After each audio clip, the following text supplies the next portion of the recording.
Hey, this is Clive in a reggae. You're watching World Music Views. Respect. All right, bless. Good morning, my brother. Blessings, Mr. Hunt. Welcome to World Music Views. Yes. I'm It's a glad to be here. pleasure. It's a pleasure to talk to you, a man with so much history in the music business. Mm. Since it's the first time we're talking, can we start from the beginning? How did you get into the music industry? Well, I was a musician from I was a little boy, maybe 12 years old, and I just dedicated myself to music. And when the man who teach me, the man who teach me from the first day, he discovered that I had a little. The first day he discovered I had some skills when he discovered me. So he just hold on to me from that moment. I mean, and then he never left me. I mean, I was at school, a school that you had to live at the school, and he made sure from that day, when he goes home in the evening time, I go with him. So it was always a book or an instrument every day of my life. Until well, I went to join the army.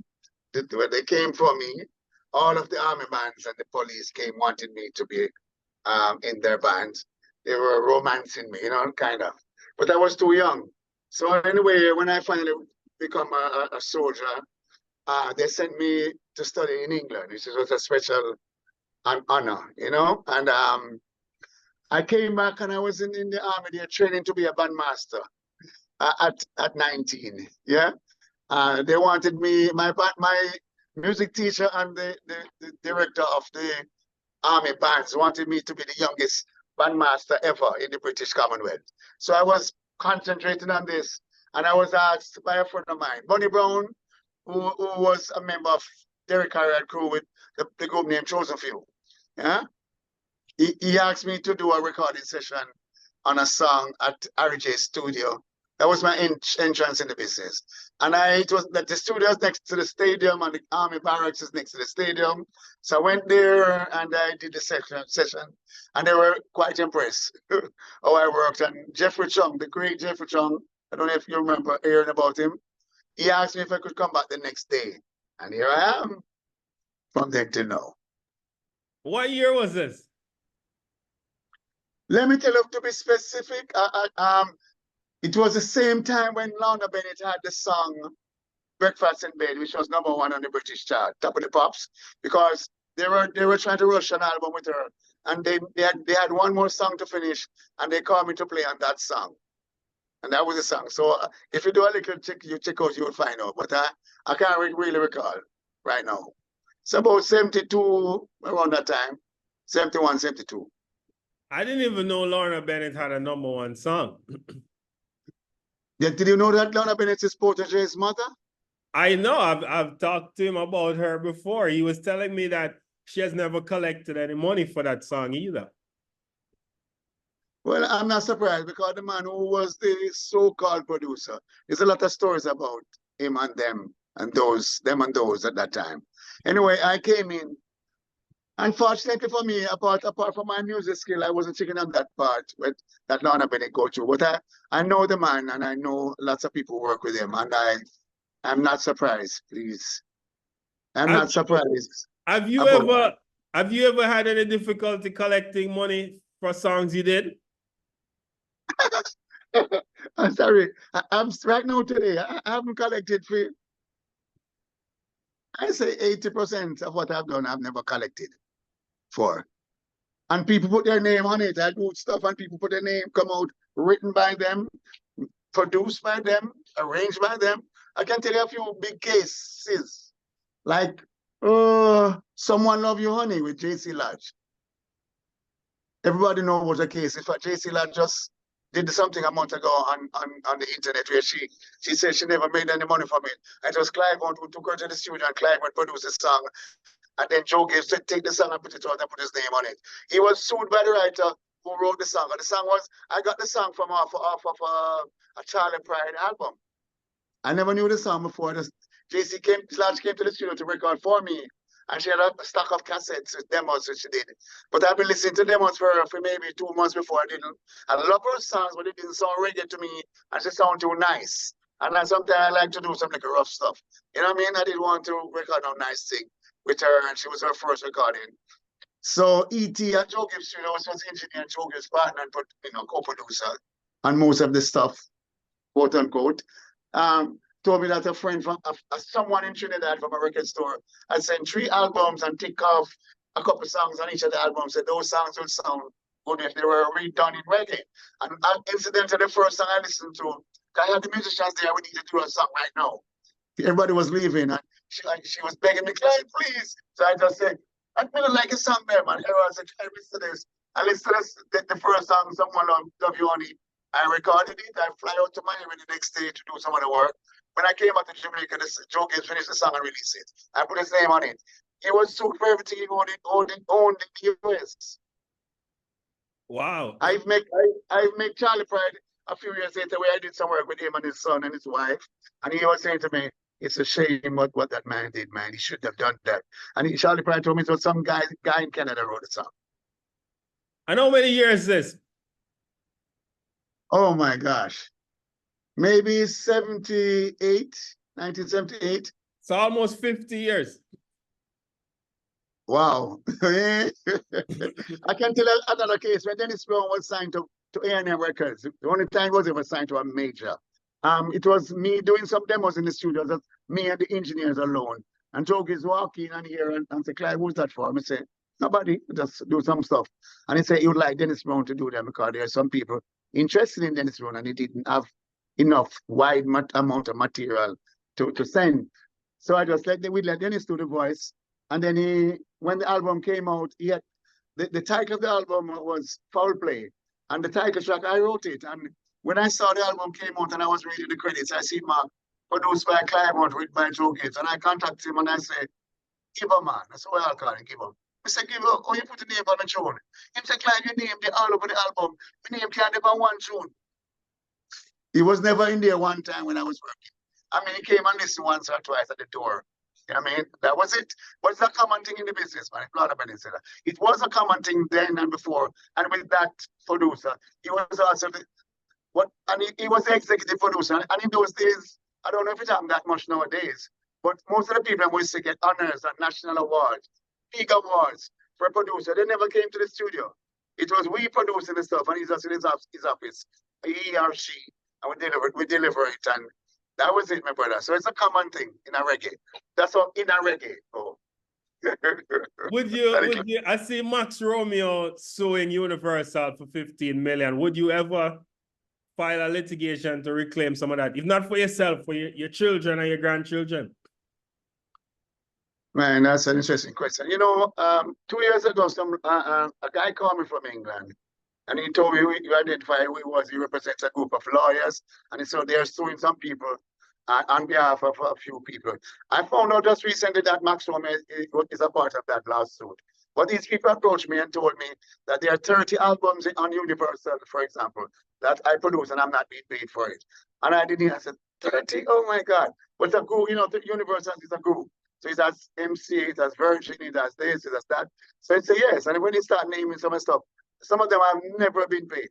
Not been paid. A matter of fact, I just realized 2 weeks ago that I was contacted by a man in the business in England, told me that he has 2 Grammy nomination certificates for me, and he's going to be making a presentation. He's coming to Jamaica in August for me and a few people. And I said, me? I get Grammy nomination? He said, yes, man, there's 2 for you. And one of them was the album, Maxi Priest album name, Man with the Fun. I remember I produced the hit song from the album. It is called Message in a Bottle, a Sting song, a cover. And it became like top 5 in Japan. Not a reggae chart, national chart. I was very pleased about it, and I always talk about it. I've never received any royalty or anything because the man who was managing Maxi Priest, Erskine Thompson, he died many years ago, maybe 10, 12 years ago. So I just cannot just forget about it. But the lawyers who call me who are doing this class actions, so told me that that album is amongst the Universal thing. And now this other man now is telling me he has a nomination, Grammy nomination certificate for me. He's telling me that he has one for me for that. And guess what? I am credited as engineer. Would you believe? And the last song I've done almost everything in music I've done. Okay, since I've been in the industry, except make money. The last album set of songs I engineered on was Very Salmon, Putting Up Resistance. I engineered that song, I played all of the instrument, I did everything, except guitar, cause China to come do something. You know, I hate engineering because it stopped me from being creative. I have to be plugging this, unplugging that. And I don't like that. I just come in and just ready to run from instrument to instrument and instrument to instrument and stop and say, yeah. And that Maxi Priest song, I remember when the guy approached me, he told me that he had Sly and Robbie had produced one version of it. And they had produced one version of it in New York and London. And he asked me to do one version, and I did it. And actually, Maxi was a bit, you know, some artists can be at some time uptight. And I remember begging him every time the song is being recorded, just as it's about 10, 20 seconds, he stop and disrupt the session. I say, yeah, stop. And the musician do not watch it, they will not listen to him, but they watch me and I say, stop. I say, what's the problem, Maxi? He said, I don't like it, Bob. I don't like it. So I said, Maxi, tell you what, I beg him to do this. Do one version for me, and I do any version you want, any amount you want. And he said, okay. And when we did that one, that's the only one we did, and that's the one that hit. And now I'm getting a Grammy certificate, nomination certificate for it as engineer, nothing else. When you were the one that produced the song? Yeah, and arranged it too, because you know I am an arranger. That's what I cherish being an arranger. Okay, you know, and I had things to the songs which weren't in the song, which has kind of become a part of the song now. Basically. And I can't believe it, man. Say I was just engineer. But it's okay, at least I get a Grammy certificate. And I talk about it a little. How many kids you have? Oh my God, that's just one person I always try to avoid, my brother. I have 19 children. Wow. So you have a big legacy. My father, you know something? I have 18 brothers and sisters. So the Hunt family is populating the world. Yeah, but you know something. I tell you, sometimes I know people don't like to hear those type of things. But I'm sorry to say this. I just from I was a little boy, just dive into music. They never teach me anything else. They never teach me to have good sense. They never teach me to be an accountant. They never teach me to be a businessman. I hear that Technoman is teaching the musicians now to be, because they defend their money, to be very money and credit conscious. I didn't care. I give people my credit. You know, I do those things all the time. But now at my age, I'm discovering this. But of my 19 children, I can tell you I have 7 bachelor's degree and 3 masters in it, you know. So I don't feel bad. I'm not that bad daddy. I'm not a great daddy, but no, you should be proud of your legacy. You should be. Yeah, man, I am. But I'm afraid when somebody here 19 children, they figure I live like a sailor. And I can tell you, yes, I did live like that for many, many, many, many years. Many continents and stuff. I'd be working at a stadium. I go there to do one song and be there for a year or 6 months working. Everybody want me to work. And then the children come. Did you ever meet Bob Marley? Oh yeah, man.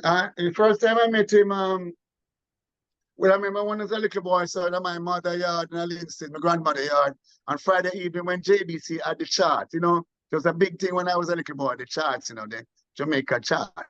You know what I mean? The top 10. And I remember when Let It Be became #1. And I remember when Trenchtown Rock, you know what I mean, was #1 and the whole yard was yes. You know what I mean? And then soon after I learned music and I started playing bands. I was playing in a band, Hells Angels, the band is called, with Wayne Harman and some of the members who became Chalice later. I remember we were back in the Wailers, which was the 3 of them. And it was an 11 experience. I can't talk about it though, no way. Some of the experiences I had with them. But I was a soldier then too, and I knew music well, so I was good. And they were good, excellent. But anyway, when I was a part of the Derek Harriott stable with Crystal, you know, with Junior Marvin, his name, who did Police and Thief, his name was Junior Soul at that time. And chosen few, Derek Harriott and Dennis Brown or his son, you know, that. They used to, Derek Harriott office was, right, record shop was on Upper King Street in downtown Kingston. And across the street was Beeson Street at the corner. That was the Tough Gang, the original Tough Gang where Bob the Wailers office were. And him never really know me. I never talk to him, but him notice every musician come there, artists come there, they come around and fussy with me, fussy around me, like, and him always like pass me and say, I'm youth. Him and Bunny with it. I say, yes, youth. And then he asked me a few times. He heard that I play flute, because I play flute and a couple Dennis Small records, which was, I remember one particular, which was quite popular. And he asked me a couple of times if I could come play flute with him. And I said, no. You know what I mean? I didn't do it. So I never get a chance to work with him. When he was with Bob Marley and the Wailers now, and they were Island Records and all these activities were happening. I remember working at Joe Gibbs one day with On Section, Dean Fraser, Nambo, and David Madden, and Deadly Edley. He's another on man, but he was much older than us. He came down from a tough gang of Oakwood and said that Bob wanted me. So Clive, Bob wanted you to come on the On Section to work. And I said, no. I said, Dean, I'm not going. Anyway, Dean went with the crew and played on the records, but he never toured with them. David Madden did, and Glenn whatever his name is. We were Glenn DaCosta, the saxophone player. Yeah. But the members of the band, members of the school, was always friends of mine, except the ones who live in Jamaica. Tyrone. In fact, when Bob called Tyrone didn't want to go. And he said, no, I want to go. Boy, no, for Rasta, man. I said, Bridget, come on. I said, if you're not going to talk to me again, you know. Also, Errol Brown, the great engineer, when Bob was sent for him, he said, no, go. And I was there quarreling with him at Treasure Eye Studio, because Joe Green owns Treasure Eye Studio. It was his uncle. And Master Griffin came up there and heard me with him, and she never said anything. And you know what she told his son, Shane Brown, the great Shane Brown, engineer and producer, years later? She said the day when she come in and hear me quarreling with Errol that he should go to Oakwood and join Bob them, she said she tricked him and tell Errol to drop her home, because she lived above where the museum was. And when she was passing the museum, she said to Errol, turn inside there, Errol, and drop me in there. And she said, when the security opened the gate and closed the back, she said, Bob, see Errol Brown, yeah? And that's how he became a part of the crew. And incidentally, he's working for me right now, him and his son together. How do you believe? Today they're working for me. Yesterday they worked for me. Wow. You didn't drop a lot of solo albums, but in recent times, as producer, you signed to VP. You signed to VP, or is a partnership? No, I wasn't signed. It was just a partnership. It's like a non-exclusive type of thing. But they approached me with a respect, you know, telling me that amount of work I did, and they'd like me to do whenever they asked me if I could do this, and I was doing it. And they treated me good, I think, right up to the moment. They make sure I could buy groceries. You know what I mean? It's been happening since 2014, when the first thing I did for them was, which they asked me to exclusive, was on the Etana album, I Rise, I think. Yeah, I don't know if you know that album. Yeah, and I've done a lot of things for them. They were telling me that I had 7 albums which I did for them, which released on the Billboard Reggae chart that goes straight to #1. So we had a good partnership, but they aren't doing on any production my way anyway. I haven't heard anything from them, but we're still pretty good friends.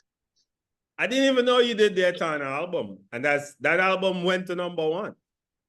Yeah, man, I did a whole for them. I did 6 or 7 albums and got straight to #1. Yeah, man, I did for them. But they don't promote, they just sell records. They don't promote people like me, You know what I mean? No, I'm doing something different, because I have found people who check for me and who knows what I'm doing. And I have family members who are like, yo, Clive, we're going to put all our savings together and put a big bill up. So I'm seeing every day people see me on social media, and I'm working and I love it. So I make music every day. That's what keeps me happy.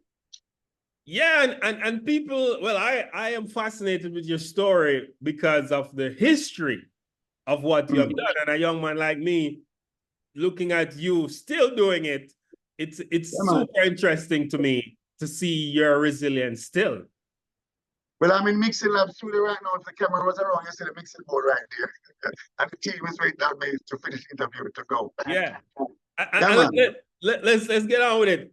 In terms of what the reggae music is now, what are your thoughts on what's being put out there? So Buju just get back in visa, so he's about to sell out a big show in New York. But other than Buju, reggae is really with California. and the Marleys, of course. But reggae is really in California, and they're creating a big movement there. The Jamaican reggae, it's not making an impact like it was before. What do you think is happening with reggae music and the present day in terms of its selling and promoting? Well, I am very happy about anyone performing reggae worldwide. Okay? It doesn't matter their geographic location. I'm saying, because I've heard some and some of them is pretty nice. Okay, but and in Jamaica, reggae is still being made. It's just not being helped, assisted. There's no one spending time like Chris Buckley's time on what's the man from Virgin, Richard Branson, and a few more. The tunes were to a little point, but nobody putting any money behind reggae and on reggae people. They were, I mean, Chronic step out the other day, and Porter J is doing some stuff. Wonderful. Dean Fraser is always working like myself. I'm very happy about that. But let me tell you a little story. You remember the days of Steely and Clive and Sly and Robbie? The drum machine days? That was in the 90s. Right? Let me tell you, there was not one reggae being done in Jamaica. Not one at all, you know. I was, after my days of rock and roll and reggae, I went into a rehab because I need to reset my head. Right? I went into a rehab February 1991 and I came out September 1991. Fortunately, when I came out, the song Putting Up Resistance was the biggest reggae song worldwide. And then people found out that I was one who made it. Right? As I came up the rehab a couple of weeks after, I met Jimmy Cliff on the road. And he driving car like he was crazy. And said, what's the matter, Jimmy? And I said, Clive, did you put up resistance? He said, yeah, man. I said, I'm going to the airport. I'm going away for 2 weeks. I want to see you when I come back. And 2 weeks later, he contact me. And we end up working, you know, leading up to I Can See Clearly Now, blah, blah, blah. Okay? I did maybe 3-4 albums with Jimmy Cliff. But from that time when I came with the rehab, I came to Mixing Lab, look around. Everybody know, I'm Clive. And everybody heard I was in the rehab and he put in position on pics. Everybody picked me up or hailed me. But it's just the music which was being made, nothing for reggae. And what hurt me so much is, and they're still doing it, they call it reggae now. Whenever they want to sell things out of Jamaica, they call it reggae. Them even have jerk pork when they reggae jerk pork, you know. So reggae is not going to with them prostitute. You know what I'm saying? But let me tell you about real reggae now. There was nobody making reggae. You know what I did? The Marlies can tell you. I got on Tough Bang and saw the Melody Makers recording. I mean, but I see some big 40-foot containers in the parking lot. So I saw Errol Brown, the engineer, same engineer. I said, Errol, what's going on there? Instead of Melody Makers were recording. So I said, what are those things for? And they say, oh, it's a studio. They brought down studio from overseas and I put in the parking lot and recording there. And I say, what? But the Tough Gang studio was called Federal. I was working there, but I was young boy from those days, 19, 20, 21. I make enough record. I was to live there like I go to my work every day. You know what I'm saying? Tons of hit records, all them, everything I own. Such a Abyssinian song like Imaskan, which is one of the best, most classical reggae songs of all time. Saying, listen, me tell you. I'm saying to them, China Smith, they were coming in the conversation. I'm saying, so them care students are the best students in the Caribbean is right here. And then say, oh, them it's not good. I say, who using the studio? He say, nobody. I say, is the studio up? He say, yeah. I booked the studio. Let me tell you, say, for that conversation, I booked Tough Gang for 3 years straight, except Sundays. And I pay for it. And Cedella Marley's office was there. Till after a while, she asked me to do some work with her. And it was very nice. She treated me well. And you see, after about a month there, that's how the French reggae thing go on. I mean, started, you know. I mean, I have a garage full of a platinum and gold record from France. I'm telling you. Wow, tell me about that. Wait, tell me how you start that. That's interesting. No, I was there doing my thing, and there was a woman who was running. Chris Baker just started Island Jamaica. He just reinvested in the business, and he was having a trust. You know, because Shaka Demus and Pliers was eating. Boom, British chart. Sly and Robbie, they were doing great. Okay? And Trish Farr, I never worked for Chris because of an incident. He never hired me. I was the only well-known reggae musician, producer, etc., which he never hired. Because of one little incident, we talk another time, unless you want to know about it. But anyway, this woman... Of course I want to know about it. Don't skip over it. Tell me that again. I was producing an album by the Abyssinians called Satamasagana. You know that album, right? Yeah, man. No? Yeah, man. No? Yeah, man. Yeah, man. Oh, okay. Anyway, I was producing the album, but the company I was producing the album for get bankrupt right in the middle of the production. I was working in a company, but it's the main producer was Jeffrey Chung and Bob Andy. And they hired me because these people always hire me to have me on the side. Because whenever something they can't figure out, they just call me in the corner and say, Clive, where am I telling you, where? You know what I mean? But who there know? So anyway, Jeffrey Chung was the main producer and he let them hire me. So I had produced an album for them with Carl Dawkins first, which was Bob Andy get out of the money to produce. And Carl said, no, not working with Bob. I went and produced without no money. You know, so I'm just getting my weekly salary. And it was the Wailers who were doing it, were playing too. So anyway, and then I did an album with Max Romeo called Open the Iron Gate at Lee Perry's studio. That's when Lee Perry asked Max Romeo to do an album for him, which became a big art called War in a Big Hit, called War in a Babylon. Remember that album? Yeah. With War in a Babylon and Three Blind Mice and everything there. Big tune. So anyway, they signed the Abyssinians. And the Abyssinians, I don't know them because I played on that song I mentioned before named Yemaskan, right? And I thought they were wicked. And there's some Rastaman and Rasta in my blood from head to toe. You know what I'm saying? So anyway, when the thing came up for them to do, I know I wouldn't get the job. Hold on, you cut off. Press your audio.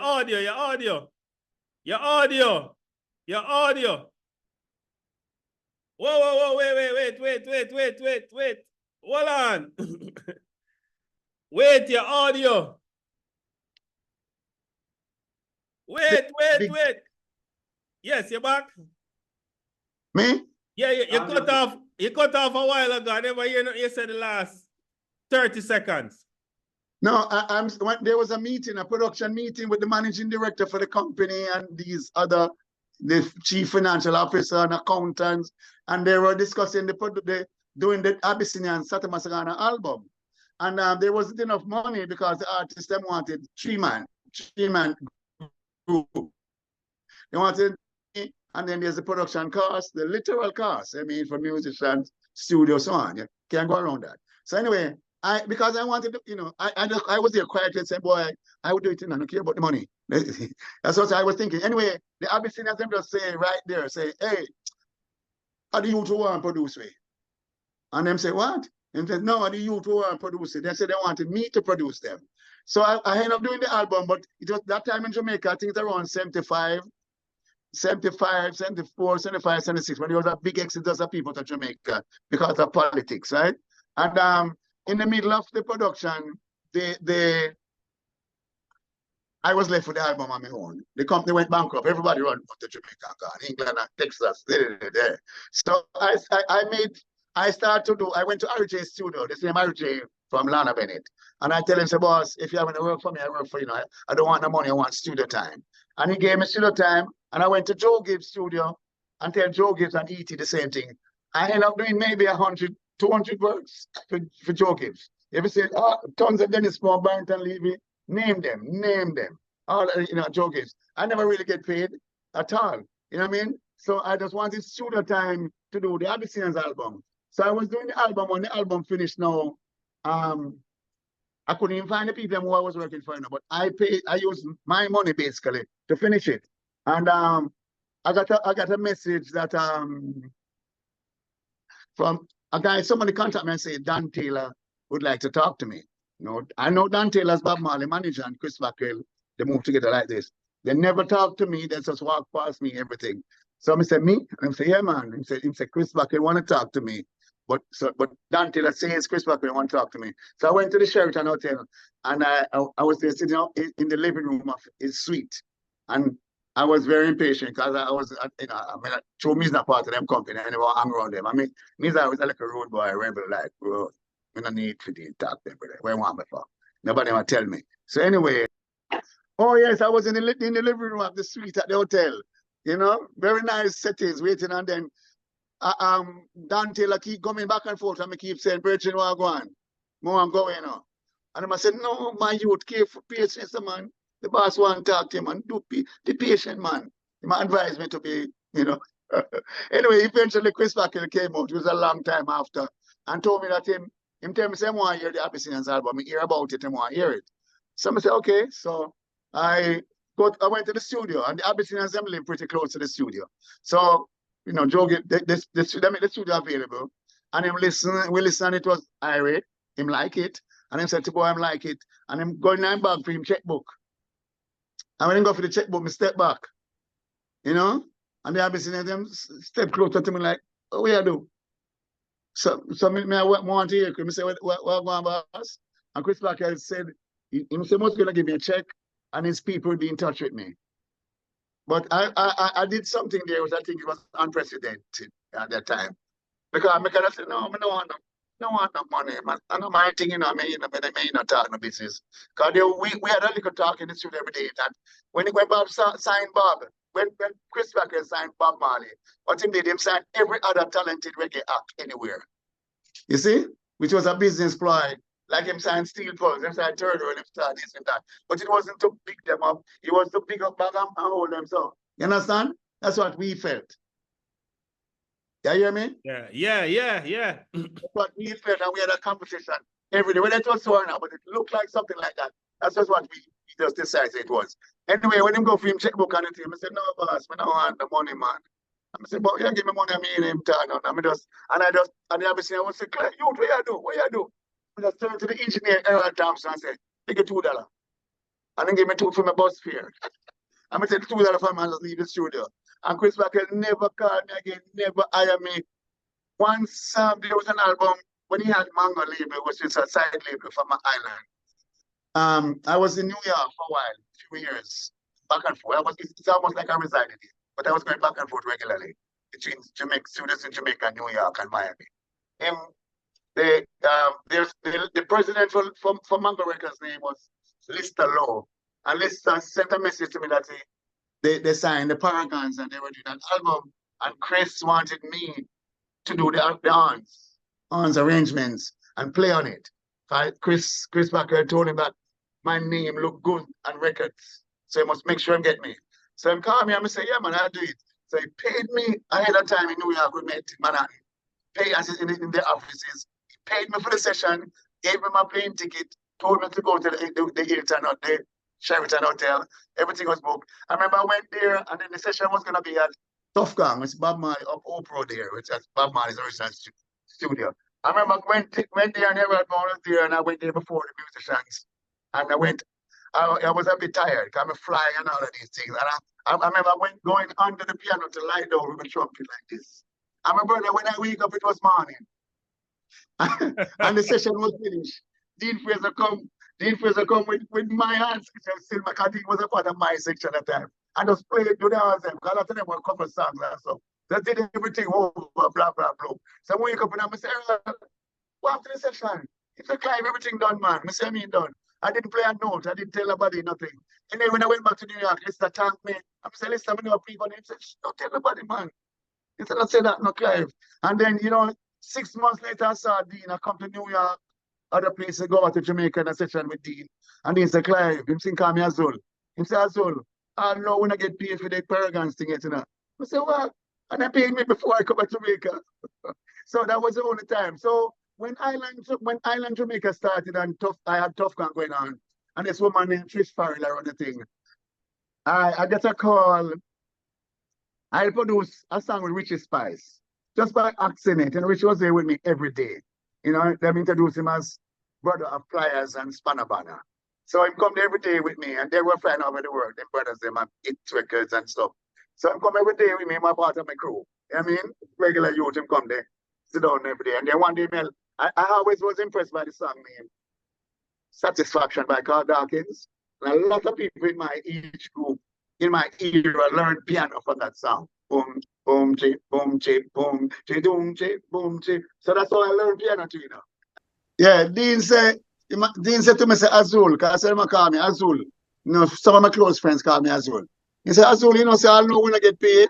This was 6 months later. I tell Mike, it's something nice for this. Yeah, this was 6 months later. Yeah? So anyway, thing there. I had gotten paid before I leave New York, and I didn't do one thing. But my name was on the record.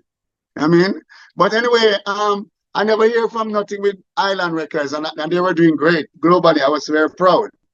I would never promote reggae in the market, reggae and Bob and everybody else. And enough of the musicians in the so I live really good and like nice, you know what I mean? Like, yeah. Anyway, when Island Jamaica going on, Trish Farrell was the president of Island Jamaica. She contacted me because I had a song, a Richie Spice, this Richie Spice song I was talking about that I did, Go For My Girl. Girl, I love you when I ain't no lie. No. You produce that? Yeah, man, my tune. I mean, own it, my executive producer, I own it, everything. You know? So, wow. Anyway, Richie had told Trish because Trish was very close with the family. So Trish heard it and told Chris, and so I got a call from Trish that Chris wanted to hear the song. So Shane Brown, who was working with me, you know, still assistant apprentice engineer. I remember telling Shane, you know, we were doing some good work and people were taking notice. So other producers that usually was bugging Shane Brown to mix for them. And I'd say, Shane, don't mix with nobody. Because if you mix with somebody and they come back here to say it mix wasn't good, you know, it might not be good.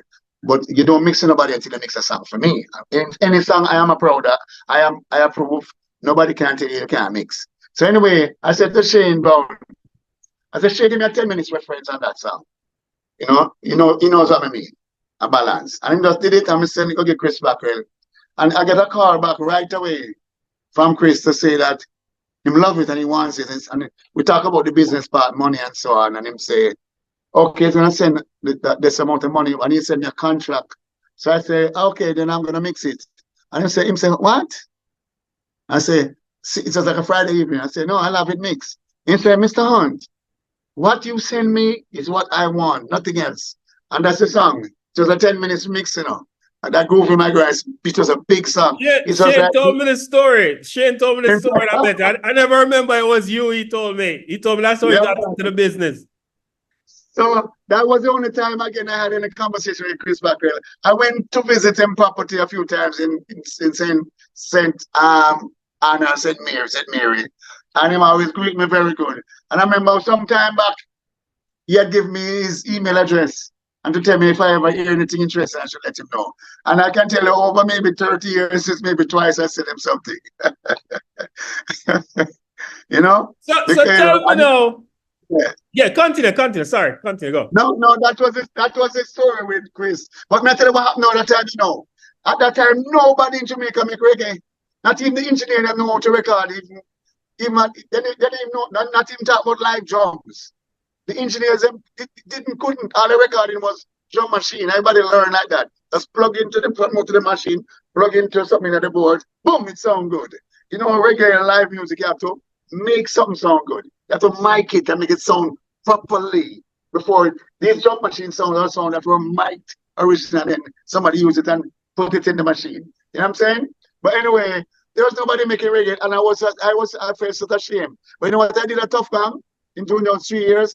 I make reggae every day, and I tell the security at the gate, say, don't let no DJ in there now, unless me say, because I'm a reggae music, you know, I know dancer down here. Serious. And that's when, a couple weeks after I delivered that Groove in My Girl song, Trish Farrell called me and told me that there's a French artist named Bernard Lavillier. He wanted to come to Jamaica to record 3 reggae songs. And he had been here like 10 years earlier and did 1 or 2 of the songs before at a Quero studio. But he'd like to do it, come and do them again. So I say, yeah. So she hired me on, it was Universal. I know Island came on the Universal group too at the time. So he came to Jamaica and I listened to the songs and I just do it over. But while I was doing the song, he saw Jimmy Cliff visit me once and him going to get excited, say, Jimmy Cliff. So I say, yeah, man, what happened? He say, oh, I'd love to do a song with him. Could you ask him? So I say, yeah, man, Jimmy, come here. I love you, I want to do a song with you. And we did a song, became a massive hit in France. It's called Melody. It's called Melody. It's something about Melody, something with Bernard Lavillier. It's a big hit. I mean, who won the song? Tell me who I'm gonna find it. Jimmy Cliff and Bernard Lavillier. His name is spelled Lavillers, but it's pronounced Bernard Lavillier. It's a big hit. It's melody, some harmony, melody, tempo, something like that. But it's a massive hit. It became multi-platinum. It's still playing on national Bernard TV. Lavieres. Lavalier, yeah. So I did The at the song same named time. Melody Tempo Harmony. That's the song, yes. So Bernard was very grateful that I met him I let him meet Jimmy Cliff, and they did this national TV big model campaign, So they're doing an album for him. The album became a big success. And I did Jimmy Cliff album too, which was going on great. And then my phone started ringing, boss. And I Pierre French something. Pierre Paul Jack. The biggest one I did was, well, two of the biggest were Pierre Paul Jack, a guy named Pierre Paul Jack. I did an album with him, which was massive. And I did an album for another guy named Shep Khaled, like DJ Khaled. It's spelled the same way. Shep Khaled. That album was massive. It was like, so when it was soon after it was released, it sold a million copy in India, a million copy in the Middle East here. I think he was from Morocco or one of them, but it's French, that thing there. So a whole bundle of reggae things happening. So did you benefit financially from this French Renaissance with reggae? I was benefiting from these French things. I can tell you. In most cases, I was, until I hooked up with a guy who said he wanted to be my publisher, and things started to get very shaky until now. But anyway, it worked out good. And then I re-linked with Alpha Blondie, which was my good friend. I was the first person to bring him into a studio. I didn't even know who was Alpha Blondie. I know him as Sedou Kony. That's his right name. And then when French people, he's very famous in France, everywhere that French is spoken. And then when people found out that we were friends, and I recorded 2 albums with him, and that part was very, very, very, very successful. But you know what happened? I can tell you no on film. I never talked it this way before. When I was doing all of this work, remember I'm telling you, nobody know the reggae now. It's only me now and the French things and so on. And people start saying, reggae dead. But it wasn't dead in France. It was happening. And we never do less than gold. Not one time. No record we did. Whether it be a single album, do less than gold. What happened is I was just going to tell you this while I sit me. But said nobody was doing reggae at the time. Oh yes. So what happened now? I remember once I Tough Gun one day, I get a call from Robbie, my friend, Shakespeare, saying Robbie. So they want to see me, I want a meeting. So they were at Mixing Lab and I was at Tough Gun. So I left on a drive, come here. I remember I meet outside and sit on the steps right at the front of the building. I'm at Mixing Lab right now, by the way. And Sly Robbie come out and sit down and say, Clive, we want to meet with you because they say me I confuse the radio. Some say, what? What do you mean? They say that me making different music from everybody else, and the radio man them check for me, and so me I cause confusion, and they're trying to push this music, which is a dancehall beat, They some said no, I'm not stop that. So them tell me, them ask me. Would you believe my friends them ask me that, if me could have stopped do that and join them.